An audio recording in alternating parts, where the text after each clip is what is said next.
انا ما اعرفش ازاي عملت كده. من يومين يا جماعه ماما جت بالليل قالت لي انا نفسي في سريلاك. انا استغربت قعدت اهزر بقى وقلت لها ايه ده سريلاك انت عيله صغيره ولا ايه؟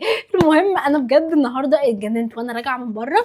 دخلت صيدليه العزبي وجبت سريلاك. يلا بينا كده نعمله مع بعض قبل ماما تصحى من النوم عشان اجربه لوحدي، عشان لو ما عجبنيش هبديه لها. بصوا انا بصراحه مش عارفه هو بيتعمل باللبن ولا بيتعمل بالميه، فانا هغلي ميه عشان خايفه اللبن يطلع طعمه وحش. مع اللي هو بالعسل بجد انا كنت بعشقه وانا صغيره، بس بصراحه كنت مكسوفه جدا ان انا اكل. خلاص وجبت بوله كده ويلا بينا بجد نعمله. متحمسه جدا. انا عايزاكم تكتبوا لي في الكومنتات اخر مره اكلتوا فيها سريلاك كانت امتى وبتحبوا طعم ايه، واكتبوا لي تجارب اقوى من دي اعملها. بجد انا متحمسه جدا.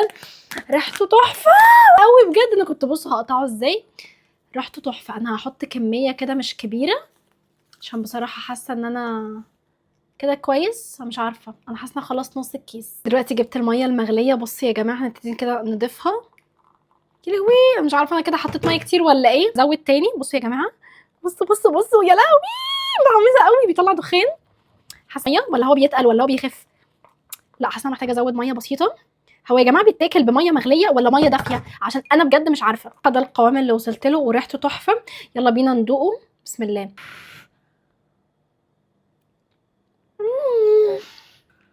ادوق ايه ده؟ انا خلصت الطبق.